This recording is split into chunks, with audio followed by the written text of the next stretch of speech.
to book a hotel on Expedia, start by visiting the Expedia website. Once there, click on the Hotels option, which will direct you to a new web page. On this page, you can enter your destination by clicking on the Going to space and searching for your desired location. Next, select your travel dates, such as the 23rd to the 25th, and enter the number of travelers. You will also have the option to add another room and include additional travelers.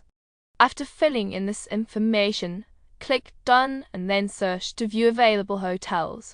Browse through the various options, considering factors such as budget and reviews, and select a hotel that suits your needs. Once you've chosen a hotel, you can view its details, including the hotel's name, pictures, and location. Click on the Reserve option and then review the pricing. Proceed by filling in your details, scrolling down to enter your payment information, and scrolling down again. Finally, click on Complete Booking to finalize your hotel reservation.